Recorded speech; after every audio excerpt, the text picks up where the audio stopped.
नमस्कार मित्रांनो, नुकतीच महाटेट 2025चा रिझल्ट जाहीर झालेला असून अजूनही बऱ्याच उमेदवारांनी आपला रिझल्ट म्हणजेच स्कोअर कार्ड PDF फॉर्मॅटमध्ये अजूनही डाउनलोड केलेलं नाही। तर जाणून घेऊया आपण आपला स्कोअर कार्ड आपल्या मोबाईलमध्ये PDF फॉर्मॅटमध्ये कशा पद्धतीने डाउनलोड करू शकतो। सर्वात आधी आपल्या मोबाईलमध्ये वेबसाईट ओपन करून दिलेल्या ठिकाणी रजिस्ट्रेशन नंबर, पासवर्ड व कॅप्चा टाकून लॉग इन करा।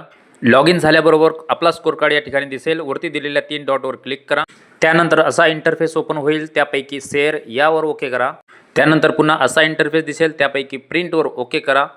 त्यानंतर अशा पद्धतीने आपला स्कोअर कार्ड दिसेल। वरती लेटर यावर ओके करून तो A4 साईज करून घ्या आणि PDF वर ओके करा।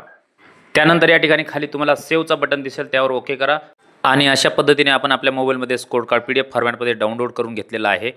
परंतु मित्रांनो, आपल्या मोबाईलमध्ये असलेले स्कोअर कार्डची PDF कधीही डिलीट होऊ शकते, मोबाईल हरवू शकतो किंवा इतर कारणाने गायब होऊ शकते। म्हणून आपल्या या स्कोअर कार्डची कलर प्रिंट काढून आपल्या फाईलमध्ये लावून घ्या। ती आपल्याला शिक्षक भरतीच्या पुढील प्रोसेससाठी अत्यंत महत्त्वाची ठरणार आहे। मित्रांनो, अशाच नवनवीन माहितीसाठी आपल्या या चॅनलला फॉलो करा, लाईक करा आणि शेअर करा। धन्यवाद।